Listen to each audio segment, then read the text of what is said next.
পর্ব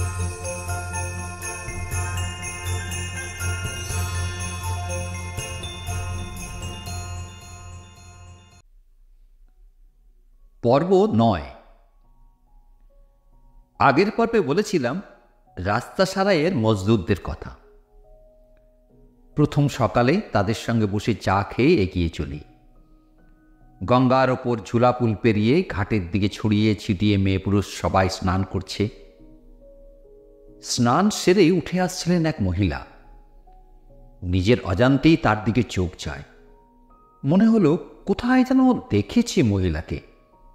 অসাধারণ সুন্দরী, ফোটা গোলাপের মতন রূপ ঝরে পড়ছে। কোমরে জড়ানো তোয়ালে বুকের ওপর দিয়ে কাঁধের ওপর এসে পড়েছে। খোলা পিঠ, দেখে মনে হয় কোনো মহান শিল্পীর হাতে গড়া পাথরের মূর্তি। খোলা কাঁধের ওপর কালো চুল ছড়িয়ে আছে। তার চলার তালে আশ্চর্য সুন্দর এক লাবণ্য আর মাধুর্য ফুটে উঠছিল। পাশ দিয়ে যাবার সময় চোখাচোখি হতেই সামান্য হাসলেন ভদ্রমহিলা।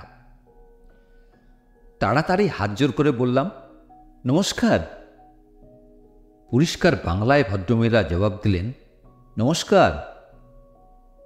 ঠান্ডায় কাঁপছিলেন। তাড়াতাড়ি এগিয়ে গেলেন ঘেরা কাপড় ছাড়বার জায়গায়। আমিও এগিয়ে যাই। সবেমাত্র মন্দিরের দরজা খুলেছে। অল্প কিছু মানুষ জড়ো হয়েছে পুজো দেবার জন্যে। পুরোহিত পূজারীদের ব্যস্ততা শুরু হয়ে গিয়েছে। সকালের এই পরিবেশ বড় ভালো লাগে। এখানে পাণ্ডাদের কোনো উৎপাত নেই, যে যার খুশি মতো পুজো দিচ্ছে। আগের দিন ভরসারামজি বলছিলেন, মুগবাগায়ের বেশিরভাগ মানুষই এতকাল শুধু চাষ আর এই মন্দিরে পূজাপাঠ করেই দিন চালাত। কিন্তু এখন সময় বদলাচ্ছে। বছরের কয়েক মাসের আয়ে সারা বছর তো আর চলে না। তাই মানুষ অন্য পেশায় চলে যাচ্ছে, মাস মাইনের বাঁধা চাকরি। মন্দিরে পূজাপাঠ ছাড়াও গঙ্গার ঘাটেও পুজো হচ্ছে। সেখানেও একদল পুরোহিত। বেশিরভাগই গ্রাম থেকে আসা মানুষরা স্নান সেরে ভিজে কাপড়েই গঙ্গার পাড়ে চাতালে বসে পড়েছে। সামনে পুরোহিত। এক জায়গায় রাজস্থানী একজন লোকের সঙ্গে তর্কাতর্কি শুরু হয়ে গিয়েছে। পুরোহিতের দক্ষিণা 50 টাকা, কেউ 20 টাকার বেশি দেবে না। শেষে 30 টাকায় রফা হলো। পুরোহিত এক একজনের মাথায় হাত রাখে, বিড়বিড় করে মন্ত্র পড়ে, কমণ্ডলু থেকে জল ছেটায়। ব্যাস, সব পাপ থেকে মুক্তি। তারপরেই হাতটা লম্বা করে প্রণামী নিয়ে পাঞ্জাবির পকেটে ঢুকিয়েই আর একজনের কাছে চলে যায়। 1 মিনিটেই একজনের পূজা শেষ। এবার পরের জন। মানুষগুলোর চোখে মুখে ফুটে ওঠে শ্রদ্ধা আর ভক্তির ছায়া। সরল মনে বিশ্বাস করে বলেই পুরোহিতের ছলনাটুকু তাদের চোখে পড়ে না। সকালের আলো এখন চারদিকে ছড়িয়ে পড়েছে। পাহাড়ের মাথার উপর ছড়িয়ে থাকা বরফ এখনো চিকচিক করছে। লোকজনের ভিড় আস্তে আস্তে বাড়ছে। একটু একটু করে জেগে উঠছে গঙ্গোত্রী। দোকানেরা দোকান খুলছে। ভিখারিরা এরই মধ্যে কাপড় পেতে রাস্তার দুধারে বসে পড়েছে। কে নেই সেখানে, মেয়ে পুরুষ সাধু। হঠাৎ দেখি মন্দিরের সামনে দাঁড়িয়ে আছেন সকালে রাখা ভদ্রমহিলা। হাতে পুজোর ডালি। এখন একেবারে অন্য সাজ। সাদা চিকনের কাজ করা ফুলহাতা ব্লাউজের সঙ্গে হালকা নীল শাড়ি, তাতে সোনালি সুতোর কাজ করা পাড়, কপালে লাল টিপ, গলায় সাদা পাথরের মালা। গোটা পিঠ জুড়ে ছড়িয়ে আছে মসৃণ রেশমের মতন চুল। বোঝা যায় অনেক পরিচর্যা করা চুল। অপূর্ব এক সুষমা ফুটে উঠছিল তার মধ্যে। পুজো শেষ হয়ে গিয়েছিল। পুরোহিতকে দক্ষিণা দিয়ে নিচু হয়ে প্রণাম করলেন।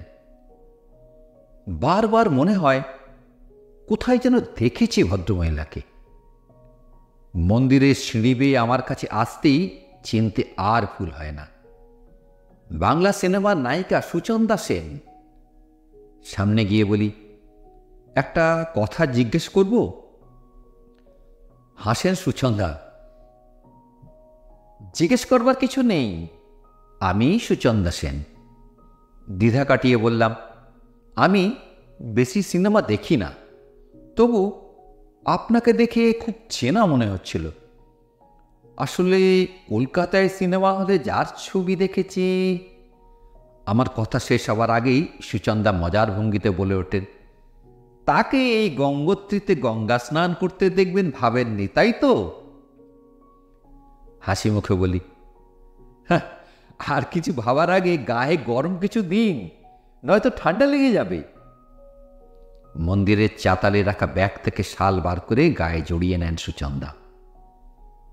বলেন, জানেন, স্নানের আগে ভাবছিলাম কি করে ঠান্ডায় স্নান করব, কিন্তু জল ঢালার পর মনে হলো সমস্ত শরীরটা যেন জুড়িয়ে গেল। সামনে চায়ের দোকান। বললাম, চা খাবেন? চলুন, আমিও ভাবছিলাম চা খাবো। দুজনে এসে দোকানে বসি। দোকানে লোকজন নেই, জানলার পাশে খালি চেয়ার টেনে নেই। অল্প বয়সী একটা ছেলে চা করছিল। ইশারায় 2 কাপ চায়ের কথা বলি। সুচন্দা জিজ্ঞাসা করেন, আপনি কোথায় থাকেন? নিজের পরিচয় দিয়ে বলি, কাল এসেছি গঙ্গোত্রীতে। তিনি বললেন, আমিও কাল বিকেলে এসেছি। দোকানি 2 গ্লাস চা দিয়ে যায়। বললাম, আপনি কি বেড়াতে এসেছেন? হঠাৎ মুখটা কেমন গম্ভীর হয়ে যায় সুচন্দার। গভীর এক বিষাদের ছায়া ফুটে ওঠে। কিছুক্ষণ চুপ করে থাকেন। আস্তে আস্তে বললেন, আমার ছেলে খুব অসুস্থ। প্রায় সব ডাক্তারই বলেছেন ভালো হবার আর কোনো আশা নেই। কি হয়েছে আপনার ছেলের? মাথার বেশ কিছু নার্ভ শুকিয়ে যাচ্ছে, কোনো অনুভূতি নেই। এখন 4 বছর, হাঁটা চলা করতেই পারে না, সারাদিন শুয়ে থাকে। এইভাবে কতদিন বেঁচে থাকবে জানি না, তার জন্যেই আমার এখানে আসা। 2 চোখ বেয়ে জল গড়িয়ে পড়ে সুচন্দার। চুপ করে চেয়ে থাকে। এতদিন সিনেমায় থিয়েটারে নায়িকাদের চোখের জল দেখেছি, কিন্তু চোখের সামনে নায়িকার চোখের জল। আস্তে আস্তে বললাম, কোথায় আপনার ছেলে? কলকাতায়, মায়ের কাছে। জানেন, এখন সবসময় মনে হয় আমার পাপেই আমার ছেলেটার এই অবস্থা। সকালে গঙ্গার জলে স্নান করতে করতে বললাম, মা, আমার পাপে কেন আমার সন্তান কষ্ট পাচ্ছে? তাকে মুক্তি দাও। জানি না মা আমার কথা শুনবেন কিনা। চুপ করে শুনে এও যেন ছায়াছবির এক দৃশ্য। একদল গায়ের লোক দোকানে ঢোকে। উঠে পড়ি দুজন। বললাম, আজকে এখানে থাকবেন? মাথা নাড়েন সুচন্দা। বললেন, না না, এখনই জিনিসপত্র গুছিয়ে নিয়ে বেরিয়ে পড়ব। গাড়ি আছে, এখান থেকে সোজা দিল্লি। কাল ভোরে প্লেন, সন্ধ্যাবেলায় শুটিং আছে, নতুন ছবি। উঠে দাঁড়ালেন সুচন্দা। ঘড়ি দেখেন। চলি, নমস্কার। সরকারি ট্যুরিস্ট লজের দিকে এগিয়ে যান সুচন্দা। চুপ করে তার চলার পথের দিকে তাকিয়ে থাকি। কি বিচিত্র এই জীবন। কাল স্টুডিওর ফ্লোরে রং মেখে নায়িকার বেশে প্রেমের সংলাপ বলবেন সুচন্দা। নাচবেন, হাসবেন, গাইবেন। কয়েক হাজার ওয়াটের আলোর নিচে চোখের জলের কোনো চিহ্ন থাকবে না। রাতের বেলা যখন সব রং মুছে ছেলের মাথার পাশে এসে দাঁড়াবেন সুচন্দা, তখন জীবননাট্যের আর এক দৃশ্য। একই জীবন, কত বিচিত্র তার রূপ। নমস্কার, আজ এই পর্যন্তই। গল্পটি কেমন লাগলো কমেন্ট বক্সে অবশ্যই জানাবেন এবং সাবস্ক্রাইব বাটনটি প্রেস করে রাখবেন, যাতে পরবর্তীকালে আমরা কোনো ভিডিও অথবা অডিও গল্প আপলোড করলে আপনারা সবার আগে তার নোটিফিকেশন পেয়ে যান। ধন্যবাদ।